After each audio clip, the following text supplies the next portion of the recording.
Hi friends, அனைவருக்கும் advance Pongal நல்வாழ்த்துக்களை தெரிவிச்சுக்கிறேன். இனி வரும் வருடங்கள் உங்களுக்கு நல்லதாக அமையும் அப்படின்னு சொல்லிட்டு கடவுள்கிட்ட வேண்டிக்கிறேன்.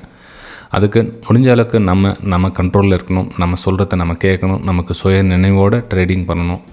அப்புறம் நம்மளுடைய கேபிட்டல் எவ்வளோ, நம்மளோட ரிஸ்க் ரேஷியோ எவ்வளோ, நம்ம என்ன பிளான் பண்ணியிருக்கோம், எதுக்காக ட்ரேட் பண்ணுறோம், நம்ம எதுக்காக இந்த ஸ்டாக் மார்க்கெட் உள்ளே வந்திருக்கோம், கொஞ்சம் டீப்பாக ஒரு 2 நாள் சைலண்ட்டாக அந்த பொங்கல் நாள் யோசிச்சு உட்காந்து பாருங்கள். ட்ரேடிங் எதுவும் பண்ணாதீங்க, கொஞ்சம் அமைதியாக யோசனை பண்ணி பாருங்கள். நம்ம எதுக்காக ட்ரேட் பண்ணுறோம், நமக்கு என்ன தேவை இருக்குது அப்படின்னு. ஏன்னா சில பேர் எதுக்காக வந்திருக்கோன்னு தெரியாமல் இந்த அடிக்ஷனுக்குள்ளே ட்ரேட் பண்ணிகிட்டு இருக்காங்க. அதாவது அவங்களுக்கு அது போதை மாதிரி ஆகிட்டு இருக்குது. கிட்டத்தட்ட 9:15 மணிக்கானா நான் ஆப்ஷன் ட்ரேடிங் பண்ணணும், பை சேல் இது மாதிரி பண்ணிகிட்ருக்கு. இந்த மாதிரி அடிக்ஷன் உள்ள ஃபஸ்ட்டு இருக்கிறீங்களா அப்படி எடுத்தால் ஒரு வாரம் விட்டுடுங்க. அதுக்கப்புறமா உள்ளே என்ன தான் பிரச்சனை நடக்குதுன்னு தெரிஞ்சுங்க. அதுக்கப்புறமா ட்ரேடிங் பண்ணணுமா வேணாமா டிசைட் பண்ணிக்கங்க. அதே மாதிரி இன்றைக்கி நம்மளுடைய எஜுகேஷன் குரூப்பில் நிறைய பேர் ஜாயின் பண்ணியிருக்கீங்க. அதே மாதிரி வெபினார் ஸ்டூடெண்ட்ஸ்க்கும் நிறைய பேர் ஜாயின் பண்ணியிருக்கீங்க. ரைட்டு, இதில் 2 விதமாக போல் க்ரியேட் பண்ணியிருந்தேன். அந்த 25,000 வெபினாரில் ஜாயின் பண்ணிவிட்டு வரீங்களா, அல்லது எதுவும் டவுட்ஸ்லாம் கேட்க மாட்டேன் சார், ஜஸ்ட் உங்கள் ஸ்க்ரீன்ஷாட் மட்டும் பார்த்துக்கிறேன் அப்படின்னு ப்ரைம் குரூப்பில் ஜாயின் பண்ணுறீங்களா அப்படின்னு. நிறைய பேர் ப்ரைம் குரூப்லேயே ஆட் ஆகிருக்கீங்க. கிட்டத்தட்ட 65 பேர் உங்களுடைய இது தெரிவிச்சிருக்கீங்க. Right, okay. அதேமாதிரி 20 பேர் இன்றைக்கி ஒரு பொங்கலுக்காக ஒரு சின்னதாக ஆஃபர் விட்டுருந்தேன், வெறும் 20 பேருக்கு மட்டும்தான். ஸோ எல்லோரும் ஜாயின் பண்ணிட்டீங்க. Right, okay. அந்த 25,000 வெபினார் என்னென்ன சார் கற்றுக் கொடுப்பீங்க அப்படின்னு கேட்டிருந்தீங்க. ஃப்ரெண்ட்ஸ், அதில் உங்களுக்கு சொல்லி புரியுற பாருங்க. பேசிக் ஆஃப் கேண்டில் ஸ்டிக்ஸ்லேருந்து சப்ளை அண்ட் டிமாண்ட் சொன்னால் என்ன, ஒரு ட்ரெண்டு எப்படி அதோட ஐடென்டிஃபை பண்ணுறது, அதோட ட்ரெண்டை ஸ்டார்டிங் பாயிண்டில் எப்படி நம்ம கேட்ச் பண்ணுறது, என்ட்ரி எக்ஸிட்டு, அப்புறமா ஒவ்வொரு விஷயமும் அதில் எப்படி நம்ம ஃபெபினாக்கி ரீடெஸ்ட்மெண்ட் போட்டு பார்க்கலாம், ஒரு சப்போர்ட் அண்ட் ரெசிஸ்டன்ஸ் எங்கே இருக்குது, பேட்டர்ன் எங்கே யூஸ் பண்ணுறது. நிறைய பேர் ஹெட் அண்ட் ஷோல்டர் பேட்டர்னு, ட்ரையாங்கிள் பேட்டர்ன்றாங்க, டபிள்யூ பேட்டர்ன், எம் பேட்டர்ன்றாங்க, எல்லாமே சரி, ஓகே. அதெல்லாம் எங்கே யூஸ் பண்ணணும்? இப்போ பேட்டர்ன்ஸ் எல்லாம் இருக்குது, ரைட்டு. அது எந்த மாதிரி இடத்துல நம்ம யூஸ் பண்ணால் நமக்கு எவ்வளோ ஸ்டாப் லாஸ் வரும், எவ்வளோ ரிஸ்க் ரேஷியோ வரும், எவ்வளோ நம்ம டார்கெட் வைக்கலாம் அப்படின்ற ஒரு விஷயம்லாம் இருக்குது. அது மாதிரி விஷயங்கள்லாம் சரி, ஆப்ஷன் பையிங் ட்ரிக்ஸும் சரி, ஆப்ஷன் செல்லிங் பற்றி ட்ரிக்ஸும் சரி. ஸோ இதெல்லாம் கம்ப்ளீட்டாக கவர் செய்யப்படும். இது லைஃப் டைம் சப்போர்ட். 5 நாள் 10 நாள், ஒரு வாரம் 10 நாள் ஒன்றும் கற்றுக்க போகிறது கிடையாது. லைஃப் டைம் சப்போர்ட் இருக்கும். நீங்கள் விருப்பம் இருக்குங்க ஜாயின் பண்ணிங்க அப்படின்னு சொல்லி தான் அந்த ஃப்ரீ எஜுகேஷன் குரூப்லேயே ஷேர் பண்ணியிருந்தேன். சரி, மார்க்கெட்டுடைய காலையில் பார்த்தீங்கன்னா உங்களுக்கு அந்த நேற்றுடைய அப்டேட்டும் உங்களுக்கு கொடுத்துருந்தேன். மார்க்கெட்டு இந்த மாதிரி மேலே போய்ட்டு மேலே ஒரு ரேஷன்ஸ் ஏரியா இருக்குது, ப்ரைஸ் அங்கேருந்து கீழே வரதுக்கான ஒரு வாய்ப்புகள் இருக்குது அப்படின்னு மென்ஷன் பண்ணேன். கிட்டத்தட்ட 25,900 கிட்ட இருந்து அப்படின்னு சொல்லிட்டு. இப்போது மார்க்கெட் ஓப்பன் ஆன உடனே பார்த்தீங்கன்னா கூட உங்களுக்கு சென்ட் பண்ணியிருந்தேன் பாருங்கள். மார்க்கெட்டு ஓப்பன் ஆன உடனே காலையில் எத்தனை மணிக்கு சென்ட் பண்ணுறது, கிட்டத்தட்ட 9:20 மார்க்கெட் ஓப்பன் 5 நிமிஷத்தில் 1 மினிட் கேண்டில் இது. ஸோ 5 நிமிஷம் கேண்டில் கம்ப்ளீட் ஆகிடுச்சு, 5 கேண்டில் கம்ப்ளீட் ஆகிடுச்சு. உங்களுக்கு டைரெக்ஷன் டவுன் சைடுக்கான வியூ அங்கேயே தெரிஞ்சிச்சு. ரிஜெக்ஷன் எக்ஸாக்ட்லி 25,900 நேராகவே உங்களுக்கு ரெஜிஸ்டன்ஸ் ஆகிட்டு ரிஜெக்ட் கீழே வருது அப்படின்னு. அதுக்கப்புறம் கீழே உங்களுக்கு என்ன மென்ஷன் பண்ணியிருந்தேன் இங்கே பாருங்கள், சப்போர்ட் லைன் பாருங்கள். அதாவது இந்த 25,760 உங்களுடைய ப்ராஃபிட் புக் பண்ணிவிடுங்கன்னு சொல்லியிருந்ததில். அதுக்கப்புறம் பார்த்தீங்கன்னா நெக்ஸ்ட் அந்த சப்போர்ட் லெவல் ஏன்னா கிட்ட வந்துச்சு, கிட்ட 25,700 அந்த சப்போர்ட் லெவலில் பிரேக் டவுன் ஆகிடுச்சு. பிரேக் டவுன் ஆகிட்டு அகைன் மேலே உள்ளே ட்ராவல் ஆகிட்டுருக்கு. இதில் கொஞ்சம் நீங்கள் உத்து கவனிச்சிங்க அப்படின்னா, இந்த கீழே சப்போர்ட் லெவல் ஏன் சார் அந்த இடத்துல ட்ராப் பண்ணிங்க அப்படின்னு ஒரு சிலர் கேட்குறீங்க. ஃப்ரெண்ட்ஸ், அதாவது ப்ரீவியஸ் சப்போர்ட்லாம் இருக்குது பார்த்தீங்கன்னா, உங்களுக்கு அது சப்போர்ட் அண்ட் ரெசிஸ்டன்ஸ் தான் உங்களுக்கு ஒர்க் ஆகும். ஸோ அதனால் உங்களுக்கு சப்போர்ட் அந்த ரெசிஸ்டன்ஸில் ஏரியாவை உங்களுக்கு ட்ராப் பண்ண ப்ரைஸும் அதுக்கு கிட்டத்தட்ட ஒரு ட்ராவல் ஆகிட்டு பிரேக் டவுன் ரீடெஸ்ட் அப்படின்னு வந்துச்சு. ஸோ அதுக்கப்புறம் இங்கே பார்த்தீங்க அப்படின்னா ஒரு சின்ன விஷயம் நடந்திருக்கு. இதுக்கு மேலே தாண்டி உங்களுக்கு இந்த ஏரியாவில் ட்ராவல் ஆகிட்டு இருக்குது, ரைட்டுங்களா? சரி, அப்படியே நம்ம கொஞ்சம் அதை இது பண்ணி பார்க்கலாம். அதாவது ஏன் அந்த பக்கம் சப்போர்ட் லைன் அது என்ன இருக்குதான்னு பார்க்கலாமே. இங்கே பாருங்கள், லாஸ்ட்டாக சப்போர்ட் எடுத்த இடம் எது, இந்த டிசம்பர் மாதம் 11ஆம் தேதி கடைசியாக சப்போர்ட் எடுத்த இடம் அதுதான். ஓகே, அந்த சப்போர்ட் எடுத்த இடம் பிரேக் டவுன் ஆகிடுச்சு. பிரேக் டவுன் ஆகிட்டு உள்ளே போய் ட்ராவல் ஆகுது. ஸோ திரும்ப இந்த இடம் ரெசிஸ்டன்ஸ் ஆகுது. இப்போ இன்னொன்று கேட்கலாம், அந்த 25,900 ஏன் சார் ரெசிஸ்டன்ஸ் ஏரியா அப்படின்னு. இது சப்போர்ட்டாக இருந்தது இடம், இது பிரேக் டவுன் ஆகிடுச்சு. ஸோ இது ரெசிஸ்டன்ஸாக அமையுது. ஓகே, அதனால தான் உங்களுக்கு அந்த இடத்துல ஒரு டவுன் சைடுக்கான வியூ பாருங்கள் அப்படின்னு. ஓகே, ஒரு வேளை மார்க்கெட்டு இந்த 25,900க்கு மேலே ஒரு வேளை க்ளோஸ் வச்சிருந்துச்சு அப்படின்னு வச்சுக்கலாம், எக்ஸாம்பிள் சொல்கிறேன். ஸோ இந்த இடத்துல மேலே உங்களுக்கு க்ரீன் கலர் கேண்டில் டாப்பில் க்ளோசிங் கொடுத்துச்சுன்னா அந்த 200 EM உங்களுக்கு தெரியும் உங்களுக்கு எவ்வளோ ஸ்ட்ராங்காக ஒர்க் ஆகுதுன்னு. ஸோ பிரேக்கு கொடுத்துச்சுன்னா அதில் வர ரீடெஸ்ட்டில் அகைன் பையிங்கான வாய்ப்புகளை பார்த்துருக்கலாம். ஏன்னா 26,000 26,100 அப்படின்ற லெவல் பார்க்கலாம். ஆனால் இங்கே என்னாச்சு 25,900 நேரம் வந்து கீழே டவுன் சைட் க்ளோசிங் கொடுத்துருக்காங்க. அப்போ நம்ம டவுன் சைடுக்கான பிளான் தான் நம்ம பார்க்கணும். ரைட்டுங்களா? ஓகே ஃப்ரெண்ட்ஸ், சரி சார், இதெல்லாம் நடந்து முடிஞ்சுது. நெக்ஸ்ட்டு நாளைக்கு என்ன பார்க்கலாம்? ஓகே, இதெல்லாம் வந்து ரைட்டு சொன்னீங்க, எல்லாமே கரெக்டாக ஒர்க் ஆகுது. ரைட்டு. நெக்ஸ்ட் அப்படின்னு பார்த்தீங்கன்னா அடுத்த வர ஜனவரி 15 வந்து மார்க்கெட் லீவ் ஃப்ரெண்ட்ஸ். நல்லா கவனிங்க, ஜனவரி 15 மார்க்கெட் லீவ். அப்போது 14 வந்து எக்ஸ்பைரி, சென்செக்ஸோடைய எக்ஸ்பைரி 14. அப்போ என்ன ஆகும்? மார்க்கெட்டு நாளைக்கு திரும்ப ஒரு சின்ன வாலட்டிலிட்டி ஆகிறதுக்கான வாய்ப்புகள் இருக்குது. இப்போது அதே மாதிரி நாளைக்கு நான் அவைலபிள் இருக்க மாட்டேன் ஃப்ரெண்ட்ஸ். நாளைக்கு 2 நாளைக்கு நான் அவைலபிள் இருக்க மாட்டேன்.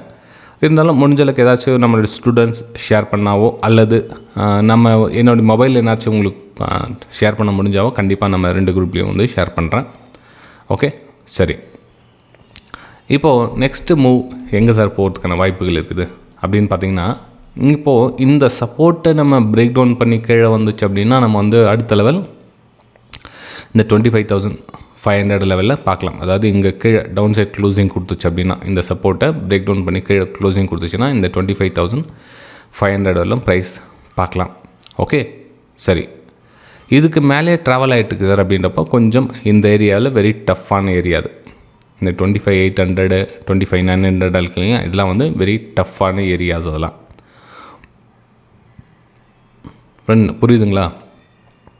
ஏன்னா 200 பக்கத்துலேயே வந்துச்சு.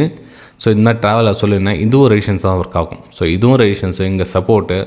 அப்போது இந்த இடத்துல வந்து ரொம்பவும் ஒரு க்ரூஷியலான மூமெண்டம் போகும். இந்த இடத்துல வந்து கிளியராக நமக்கு ஐடென்டிஃபை பண்ண முடியாது. நம்ம வந்து இதில் கிளியராக அந்த இது இப்போ ஸ்மூத்தாக நம்ம கண்டுபிடிச்சாலும் எங்கேருந்து வந்து கீழே வந்து சப்போர்ட் எடுக்கணும். ஆனால் இந்த இடத்துல வந்து 2 சப்போர்ட் இருக்குது. ஏன்னா இந்த 200 EMA லைன் வந்து நம்ம ரெசிஸ்டன்ஸாக கன்சிடர் பண்ணிக்கணும்.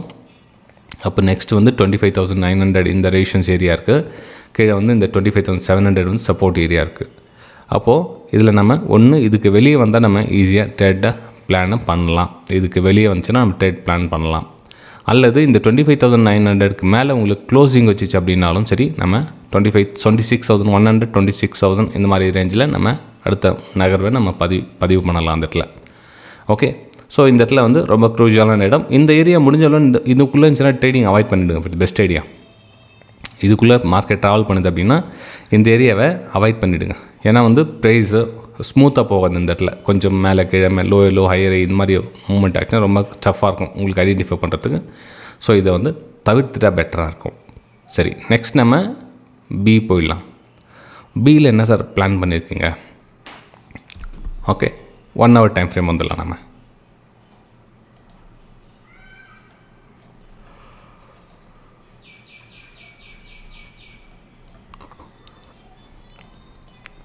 ஓகே, 1 hour டைம் ஃப்ரேம் வந்தாச்சு. இப்போது இங்கே யார் இருக்காங்க சார்? இந்த இதில் பையர்ஸ் இருக்காங்களா, செல்லர்ஸ் இருக்காங்களா? பையர்ஸ் இருக்காங்களா, செல்லர்ஸ் இருக்காங்களா அப்படின்னு ஃப்ரெண்ட்ஸ் இங்கே பார்த்தீங்க அப்படின்னா இங்கே சப்போர்ட் எடுத்த இடம், அதாவது இங்கே ஒரு டிமாண்ட் ஏரியா இருக்குது. 59,000 கிட்ட ஒரு டிமாண்ட் ஏரியா ஸ்ட்ராங்காக இருக்காங்க. இங்கே பார்த்தீங்கன்னா தெரியும், இது வந்து ஒரு டிமாண்ட் ஏரியா. ஸோ அந்த டிமாண்ட் ஏரியா ரிஜெக்ஷன் வந்து பையர்ஸ் வந்து ட்ரை பண்ணுறாங்க இந்த இடத்துல. ரைட்டுங்களா? ஸோ இது வந்து பிரேக் டவுன் ஆன இடம். இந்த 59,800 பார்த்திங்கன்னா ஒரு பிரேக் டவுன் ஆன இடம். இந்த இடத்துல எம் பேட்டர்ன் மாதிரி வந்து பிரேக் டவுன் ஆன இடம். இது வந்து இப்போது ரெசிஸ்டன்ஸாக ஒர்க் ஆகிட்டுருக்கு. ரைட், சரி. அப்போது இதில் நம்ம என்ன பிளான் பண்ணலாம்? இப்போ ஜஸ்ட் நம்ம இந்த 2 ஏரியா கேல்குலேஷன் பண்ணிக்கலாம். நம்ம அப்படியே டைம் ஃப்ரேம் ஷீட் பண்ணிட்டு உள்ளே போயிடலாம். 10 minutes டைம். இப்போ 1 hour டைம் ஃப்ரேமில் பார்த்தோம் இல்லையா, நம்ம அப்படியே 10 minutes டைம் ஃப்ரேமில் ஷிஃப்ட் பண்ணிவிட்டு அப்படியே உள்ளே போயிடலாம் டைம் ஃப்ரேம்குள்ளே. அப்போது இன்றைக்கோடைய டே ஹை லோ தான் அங்கே மார்க்கெட் மார்க் பண்ண வேண்டியிருக்குது. அப்போது இன்றைக்கோடைய ஹை லோவை மார்க் பண்ணியிருக்கோம். அப்போ நம்ம ஃபஸ்ட் நம்ம ஏல பார்த்தோம் இல்லையா, சேம் சுச்சுவேஷன் தான். கிட்டத்தட்ட வந்து 200 EMA கிட்ட ப்ரைஸ் ஸ்ட்ரகிள் ஆகிட்டு நிற்குது. அப்போது இதுக்கு மேலே வந்து போனீங்கன்னா இங்கே வந்து ரெசிஸ்டன்ஸ் ஏரியா, இங்கே வந்து support area again. So price middle travel ஆகிட்டு இருக்குது. அப்போது இங்கே பையர்ஸை வந்து புஷ் பண்ணுவாங்க, இந்த பக்கம் செல்லர்ஸும் புஷ் பண்ணுவாங்க. அப்போ நமக்கு 59,800க்கு மேலே உங்களுக்கு க்ளோசிங் வச்சா ஒரு அப்பர் சைடுக்கான ஒரு பிளான் பண்ணுங்கள். 60,000 நோக்கி பயணிக்கிறதுக்கான ஒரு வாய்ப்புகள் இருக்குது. ஓகே, ஒரு நாள் டவுன் சைட் க்ளோசிங் கொடுத்துட்டாங்க சார் அப்படின்னா இருக்குது நம்ம 59,000 வந்து நெக்ஸ்ட் அடுத்த லெவல். ஓகே ஃப்ரெண்ட்ஸ், ரொம்ப சிம்பிளாக தான் இருக்குது. இதில் வந்து ரொம்ப குழப்பிக்க வேண்டிய அவசியமே கிடையாது. நம்ம இந்த 200 EMA கண்டினியூஷன் பண்ணிங்க. உங்களுக்கு அப்படியே கன்ஃபியூஷன் ஆச்சுன்னா இந்த 200 EMA கண்டினியூஷன் பண்ணிங்க. ஸோ மார்க்கெட் இதுக்கு மேலே போனால் இந்த ஏரியா, இது கீழே வந்தால் இந்த சப்போர்ட் பிரேக் டவுன் ஆயிடுச்சு. நெக்ஸ்ட் நம்ம 59,000. இந்த ரெசிஸ்டன்ஸ் பிரேக் அவுட் ஆயிடுச்சு. நெக்ஸ்ட் நம்ம 60,000. இதில் வந்து பியில் வந்து கிளியராக இருக்குது. ஒன்றும் நம்ம பயப்பட வேண்டிய அவசியமே கிடையாது. ஏன்னா கிளியராக சப்போர்ட் இருக்காங்க இந்த இடத்துல. இதுதான் சப்போர்ட் ஏரியாஸ். இதெல்லாம் உங்களுக்கு அந்த லைன் வந்து ஸ்க்ரீன்ஷாட் சேவ் பண்ணி வச்சுங்க. நாளைக்கு உங்களுக்கு யூஸ்ஃபுல்லாக இருக்குது. நெக்ஸ்ட் நம்ம எஸ்ஸில் பார்க்கலாம். எஸ்ஸில் என்ன சார் பிளான் பண்ணலாம் அப்படின்னு பார்த்தீங்கன்னா, எஸ்ஸில் உங்களுக்கு கீழே வந்து சப்போர்ட் ஏரியா 83,200 இருக்குது. இதில் 83,200 கிட்டக்கிட்ட சப்போர்ட் ஏரியா இருக்குது. ப்ரைஸ் வந்து ட்ராவல் பண்ணிகிட்ருக்குது. ரைட், ஓகே, ஒன்று வச்சுருங்க. கொஞ்சம் பெரிய டைம் இருந்தால் கிளியராக புரிஞ்சிடும். ப்ரைஸு வீக்னஸ் ஷோ ஆகுது. ரைட்டு, நெக்ஸ்ட்டு கொஞ்சம் லோட் ஆகுது.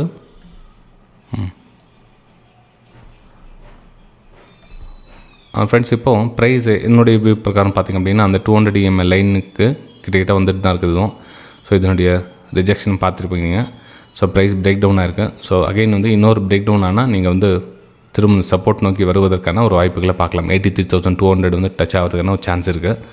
ஸோ இதில் வந்து பிரேக் டவுனுக்கான ஒரு வாய்ப்புகளை பாருங்கள். 200 EMA லைன் மேலே க்ளோசிங் கொடுத்துச்சுன்னா மட்டும்தான் உங்களுக்கு அப்பர் சைடுக்கான பிளான். அதுவும் 84,400 வரலாம் வந்து உங்களுக்கு அப்பர் சைடு பிளான் இருக்குது. ஆனால் இப்போ ப்ரைஸ் பார்த்திங்கன்னா உங்களுக்கு ஷோ காமிக்கு வந்து ஜஸ்ட் ஒரு லோயில் ஃபார்மேஷன் பண்ணி கீழே வந்துட்டுருக்கு ப்ரைஸ். ஸோ இதில் பார்த்திங்க அப்படின்னா 83,200 வருவதற்கான அதிகமான வாய்ப்புகள் இருக்கிற மாதிரி தெரியுது. இந்த வீடியோ உங்களுக்கு பிடிச்சிருக்கு நம்புறேன். மறக்காமல் உங்களுடைய லைக்ஸ் அண்ட் கமெண்ட்ஸை பதிவு பண்ணுங்கள். வீடியோ பார்க்குறவங்க நிறைய பேர் புதுசாக இருந்தவங்க அப்படின்னா சேனலை ஃபாலோ பண்ணிங்க. எல்லோரும் வந்து வீடியோ சப்ஸ்கிரைப் பண்ணிடுங்க. இப்போ சப்ஸ்கிரைப் பண்ணுறது பெரிய விஷயம் கிடையாது ஃப்ரெண்ட்ஸ். சப்ஸ்கிரைப் பண்ணிவிட்டு நோட்டிஃபிகேஷன் வராதுன்னுவாங்க. ஸோ பக்கத்தில் பெல் ஐக்கானை கிளிக் பண்ணுங்கள். அது பெல் ஐக்கானை ஆக்டிவேட் பண்ணிங்க. பெல் ஐக்கானை கிளிக் பண்ணி அதை வந்து நோட்டிஃபிகேஷன் ஆன் பண்ணி வச்சுருங்க. அப்போ தான் வந்து நான் போடுற வீடியோ உங்களுக்கு அப்பப்போ பார்க்க உங்களுக்கு ஈஸியாக ஃபார்மேஷன் இல்லை. நீங்கள் தேடி பார்க்கணும் இருக்கும். நீங்கள் சப்ஸ்கிரைப் பண்ணால் கூட நீங்கள் தேடி பார்க்க வேண்டிய சூழ்நிலை வரும். ஸோ சப்ஸ்கிரைப் பண்ணுங்கள், பெல் ஐக்கானை கிளிக் பண்ணிடுங்க. மறக்காமல் ஒரு லைக் பண்ணிட்டு கமெண்ட் பண்ணிவிடுங்க வீடியோ எப்படி இருக்குதுன்னு. ஓகே.